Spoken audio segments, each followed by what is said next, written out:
Assalamualaikum warahmatullahi wabarakatuh. Semangat pagi semuanya. Ketemu lagi dengan saya, Ibu Mulyani, dalam mata kuliah sekarang ini yang akan saya jelaskan. Kita di sini hanya sharing sedikit tentang mata kuliah pengantar akuntansi 2. Untuk pengantar akuntansi 2 ini kita akan membahas di pertemuan ke-10, yaitu tentang aset tetap atau yang biasa kita kenal dengan aktiva tetap. Nah, kita mulai ya. Kita akan melihat sebelum kita menjelaskan tentang materinya, kita lihat dulu bagaimana tujuan pembelajaran yang ingin kita capai pada saat setelah kita menyelesaikan perkuliahan ini. Yang pertama, mampu mengetahui karakteristik aset tetap. Yang kedua, mampu mengetahui faktor yang mempengaruhi beban penyusutan. Yang ketiga, mampu mengetahui metode-metode penyusutan. Dan yang keempat, mampu menghitung dengan metode garis lurus. Nah, kita mulai di sini. Untuk aset tetap atau yang biasa dikenal dengan aktiva tetap, itu adalah aset yang bersifat jangka panjang atau secara relatif memiliki sifat permanen seperti peralatan, mesin, gedung, kendaraan, dan tanah. Nah, jadi penggolongan atau pengelompokan dari aset tetap itu ada 5. Yaitu yang saya sebutkan tadi, yaitu peralatan, mesin, gedung, kendaraan, dan tanah. Nah, sifat dari aset tetap ini pasti selalu ada penyusutannya. Di mana penyusutannya itu karena kita menggunakan aset tetap tersebut dalam operasional perusahaan. Nah, kalau misalnya barang atau peralatan sudah kita gunakan, berarti biasanya ada pengurangan nilai gunanya. Nah, pengurangan nilai gunanya itulah yang disebut dengan penyusutan. Nah, dari kelima aset tetap ini, ada satu aset tetap yang tidak ada penyusutannya, yaitu adalah tanah.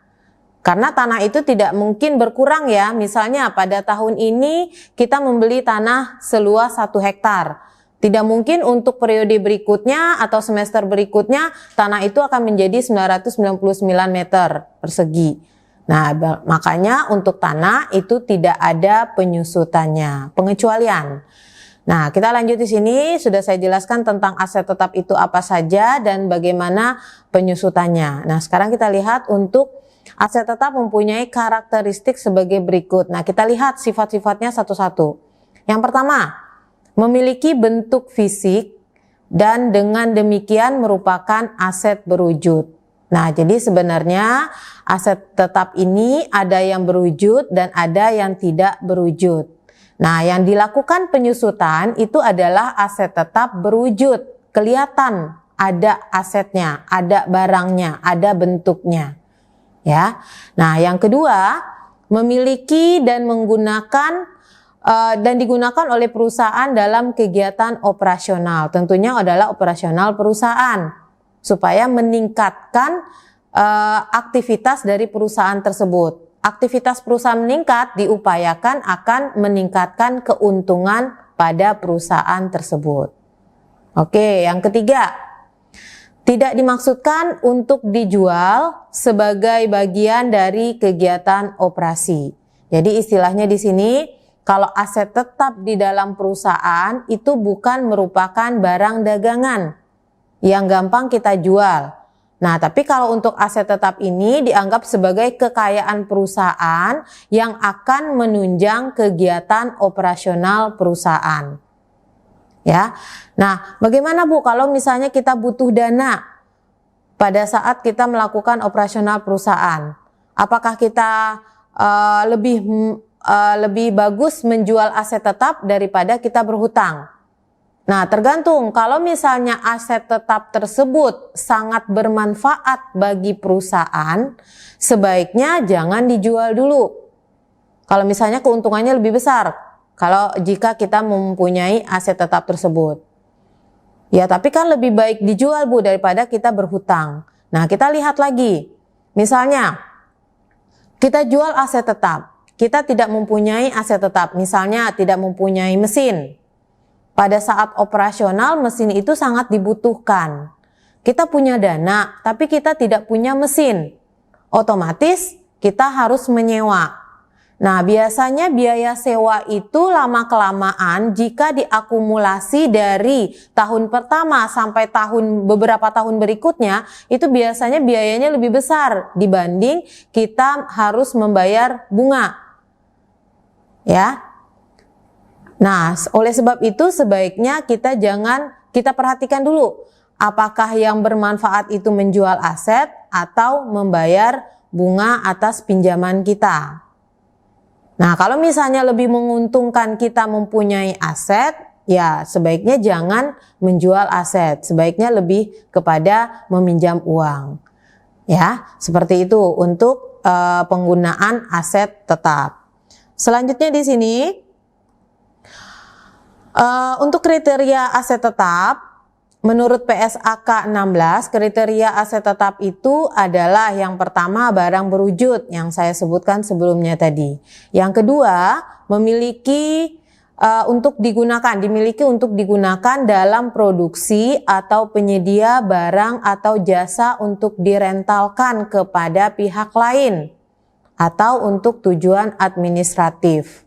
Nah, kalau yang saya sebutkan tadi berwujud, kelihatan wujudnya. Tapi kalau yang nomor 2 ini dikatakan dia sebagai penyedia barang dan jasa untuk direntalkan. Nah, bisa jadi perusahaan kita itu bergerak dalam bidang peminjaman aktiva tetap. Nah, maka dari itu berarti sangat dibutuhkan sekali aktiva tetap oleh perusahaan kita untuk meningkatkan operasional perusahaan. Nah, misalnya aktiva tetap atau aset tetap kita sewakan berarti ada pemasukan ke dalam perusahaan. Seperti itu ya. Selanjutnya yang nomor 3, diharapkan untuk digunakan selama lebih dari 1 periode. Ya, lebih dari 1 periode. Nah, kalau misalnya kita punya aktiva tetap, nah kita sudah menentukan nih berapa masanya, masa berlakunya. Nah, biasanya masa berlakunya itu lebih mengutamakan daripada kita melakukan sewa terhadap aktiva tetap. Nah, itu kriteria aset tetap dari PSAK 16. Selanjutnya di sini, nah ada biaya yang telah terjadi dapat diklasifikasikan sebagai aktiva tetap atau aset tetap, investasi atau beban. Penggolongan biaya melibatkan tahapan sebagai berikut. Yang pertama, jadi aktiva tetap itu bisa kita anggap sebagai apa dan sebagai apa. Nah, kita lihat bagaimana kriterianya. Tahapan pertama, apakah barang yang dibeli mempunyai masa manfaat yang panjang? Masa manfaat atau biasa disebut dengan umur ekonomisnya. Umur ekonomisnya berapa tahun? Nah, misalnya kalau lebih dari 1 tahun itu dianggap menengah, kalau lebih dari 5 tahun itu dianggap panjang. Nah, berarti masa manfaatnya pendek, menengah, atau panjang. Nah, kalau misalnya aktiva tetap ini atau aset tetap ini bermanfaat yang panjang, maka barang tersebut dicatat sebagai aset dalam laporan posisi keuangan. Ya, baik sebagai aset tetap maupun sebagai investasi. Nah, dapat dikatakan bahwa kalau dia masa atau umur ekonomisnya panjang nih, berarti itu dianggap sebagai kekayaan perusahaan atau aset perusahaan di dalam posisi keuangan. Ya, di dalam laporan posisi keuangan. Baik sebagai aset tetap maupun sebagai investasi. Investasi berarti kita menginvestasikan dana atau menginvestasikan aset tetap, berarti ada keuntungan yang akan kita peroleh. Nah, misalnya setelah itu jika tidak, tadi kalau jika iya, jika tidak berarti barang tersebut diklasifikasikan dan dicatat sebagai beban. Jadi kalau misalnya umur ekonomisnya singkat, berarti itu dianggap sebagai beban saja karena pasti kita akan membayar beban penyusutannya. Seperti itu untuk tahap pertama. Kita lihat untuk tahap kedua. Apakah aset digunakan dalam kegiatan normal operasi? Ya, setiap saat kita melakukan operasional perusahaan, apakah aset tersebut selalu digunakan atau tidak? Nah, kita lihat jawabannya. Jika iya, aset diklasifikasikan dan dicatat sebagai aset tetap atau aktiva tetap. Tapi jika tidak, aset diklasifikasikan dan dicatat sebagai aset investasi.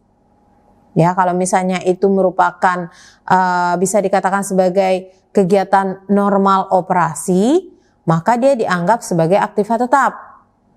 Nah, kalau tidak digunakan di dalam operasi, berarti itu dianggap sebagai aset investasi. Ya, jadi investasi itu bisa jadi kita gunakan setiap operasional, bisa juga tidak.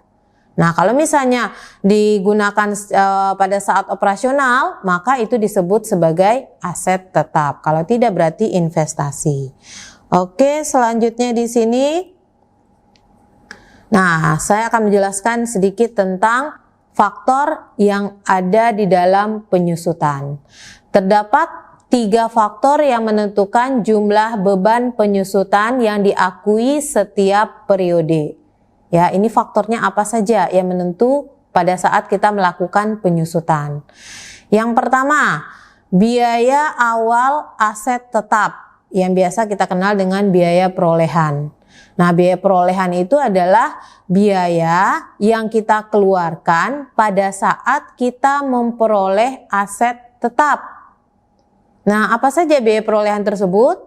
Nah, bisa dikatakan biaya perolehan itu terdiri dari harga beli dan semua biaya-biaya yang kita keluarkan untuk memperoleh aset tetap tersebut. Misalnya apa saja biayanya? Bisa jadi biaya angkut, bisa jadi biaya kirim. Nah, itu dianggap sebagai biaya-biaya yang dikeluarkan pada saat ingin memperoleh aset tetap tersebut. Nah, jadi itu yang disebut dengan biaya perolehan. Yang kedua, masa manfaat yang diharapkan. Masa manfaat yang diharapkan ini apa? Nah, tadi sudah disinggung sedikit ya, masa manfaat berarti berapa durasinya, berapa waktunya. Waktu yang dipergunakan jika dianggap aset tetap itu masih bermanfaat. Bermanfaat dalam artian bagaimana? Bermanfaat jika kita gunakan, berarti kita atau perusahaan memperoleh keuntungannya. Ya. Nah, masa manfaat ini biasa dikenal dengan umur ekonomis. Ya, aset tetap itu ada umur ekonomisnya 5 tahun, ada 10 tahun, tergantung dari aktiva tetap tersebut atau dari aset tetap tersebut. Ya, masa manfaatnya diperkirakan berapa tahun. Nah, selanjutnya untuk yang ketiga, estimasi nilai pada akhir masa manfaatnya. Nah, estimasi nilai ini berarti perkiraan ya, perkiraan yang tertinggal untuk nilai aset tetap itu berapa sampai akhir umur ekonomisnya selesai. Nah, itu biasa dikenal atau biasa disebut dengan nilai sisa atau nilai residu. Ya, biasanya kalau kita melakukan penyusutan, itu misalnya umur ekonomisnya 5 tahun. Nah, setelah 5 tahun, itu harga perolehannya sama dengan nilai sisa atau sama dengan nilai residu. Ya, itu yang disebut dengan estimasi nilai pada akhir masa manfaat atau biasa dikenal dengan nilai residu. Nah, sekarang kita lihat metodenya ya. Banyak yang digunakan atau metode dalam penyusutan ini banyak yang digunakan.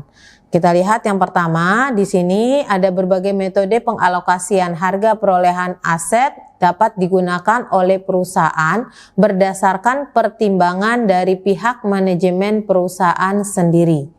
Ya, jadi untuk menentukan metode apa yang digunakan untuk aktiva tetap pada perusahaan tersebut, itu tergantung pada perusahaan masing-masing. Ya, misalnya perusahaan ini untuk aktiva tetap peralatannya menggunakan penyusutan metode garis lurus. Itu untuk perusahaan A.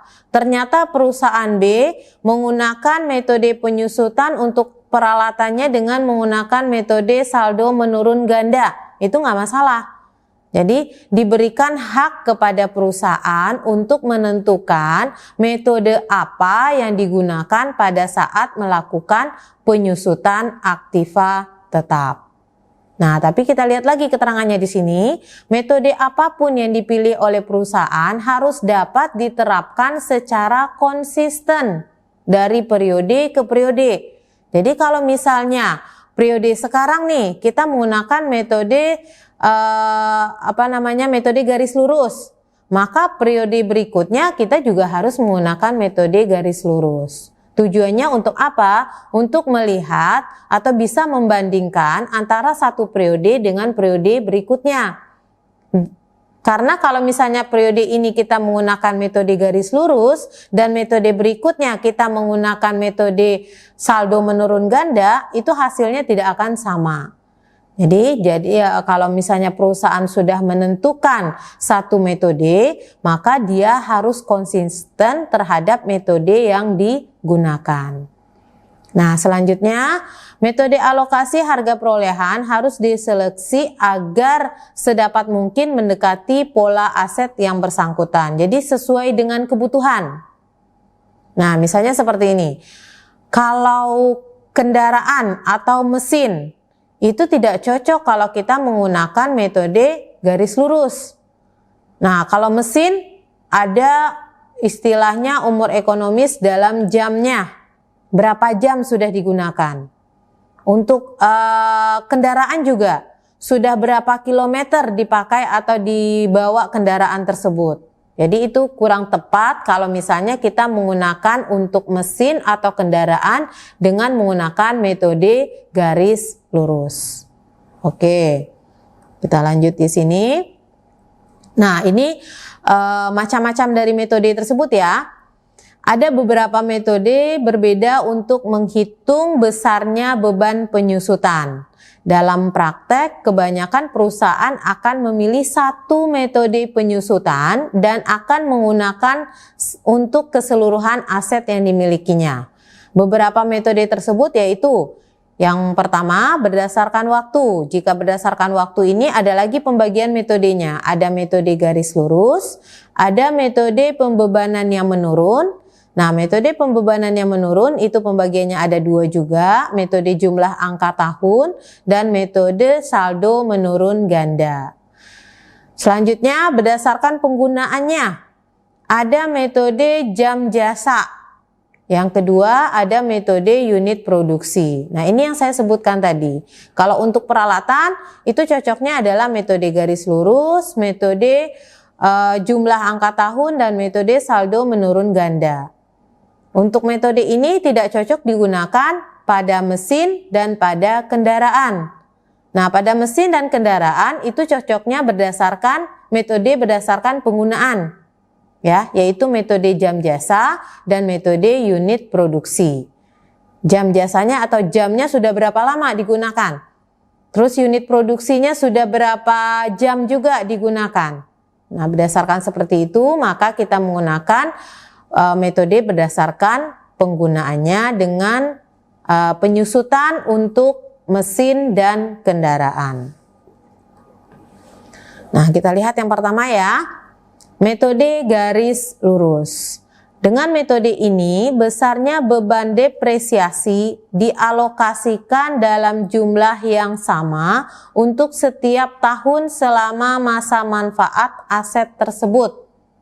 Ya, dan akan menghasilkan jumlah beban penyusutan yang sama untuk setiap tahunnya. Jadi khusus untuk metode garis lurus, penyusutan setiap periodenya nilainya pasti sama.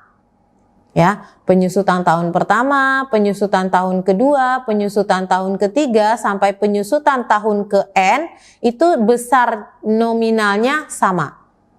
Misalnya penyusutan tahun pertama 1 juta, berarti sampai metode ke N, sampai tahun ke N, itu penyusutannya juga 1 juta. Seperti itu ya. Nah, kita sekarang masuk ke contoh soal.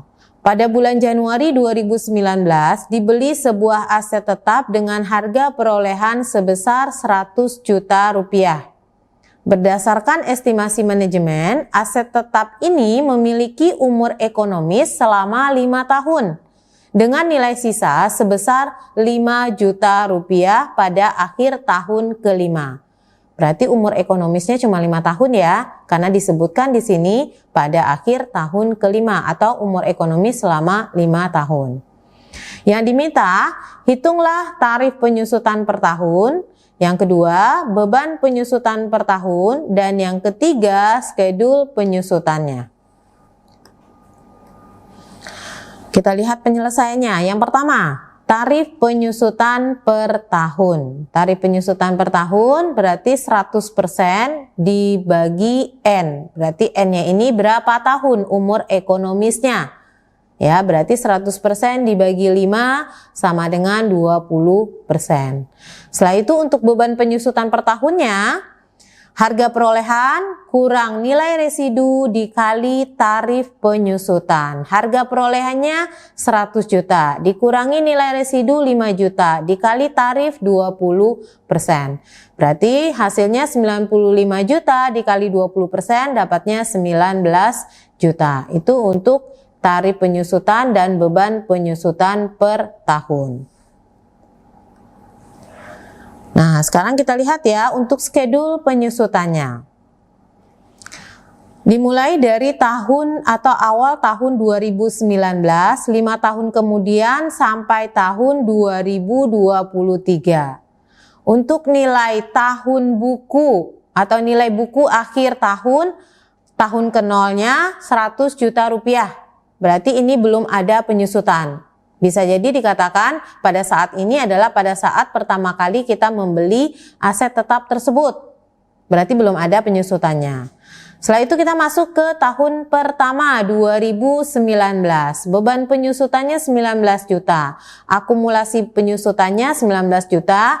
Nilai buku akhir tahun 81 juta. Berarti 81 juta ini dapatnya dari 100 juta dikurangi dengan beban penyusutan yaitu 19 juta. Ya, nilai buku akhir tahun dikurangi dengan kolom beban penyusutan. Itu untuk nilai buku akhir tahun berikutnya atau periode berikutnya. Nah, tahun 2020, 2021, 2022, dan 2023 total beban penyusutan setiap tahunnya sama karena kita menggunakan metode garis lurus sebesar 19 juta rupiah. Nah, terus untuk akumulasinya bagaimana? Akumulasi, yang namanya akumulasi berarti jumlahnya, jumlah penyusutan yang sudah berlalu. Ya, penyusutan tahun pertama 19 juta akumulasinya. Penyusutan tahun kedua berarti akumulasi dari tahun pertama. Berarti 19 tambah 19 dapatnya 38. Berikut seterusnya sampai ke tahun 2023. Nah, setelah itu nilai buku akhir tahun. Nilai buku akhir tahun itu bisa kita hitung dengan cara nilai buku akhir tahun dikurangi dengan penyusutan. Sehingga di akhir tahun kelima, yaitu berakhirnya umur ekonomis, nilai bukunya sama dengan nilai sisa atau nilai residu. Ya, itu di bawahnya sudah dibuatkan keterangannya. Besarnya nilai residu 5 juta sesuai dengan estimasi manajemennya. Ya, itu untuk penyusutan metode garis lurus. Ya, nanti kalau misalnya ada pertanyaan boleh. Nah, kita lihat di sini untuk contoh soal ya. Ini yang nanti yang akan dikerjakan. Untuk soal latihannya, yang pertama itu karakteristik aset tetap menurut PSAK 16. Yang kedua, jelaskan 3 faktor yang mempengaruhi beban penyusutan. Yang ketiga, sebutkan metode penyusutan aset tetap. Yang keempat, pada awal tahun 2019 dibeli sebuah aset tetap dengan harga perolehan 120 juta rupiah, memiliki umur ekonomis 6 tahun dengan nilai residu 6 juta rupiah. Hitunglah tarif penyusutan, beban penyusutan, serta skedulnya menggunakan metode garis lurus. Ya, demikian pembelajaran kita hari ini atau kuliah kita hari ini. Tetap jaga kesehatan dan terima kasih. Mudah-mudahan sangat bermanfaat bagi kalian semua, menambah ilmu tentang penyusutan Aktiva tetap. Terima kasih. Wabillahi taufik wa hidayah. Wassalamualaikum warahmatullahi wabarakatuh.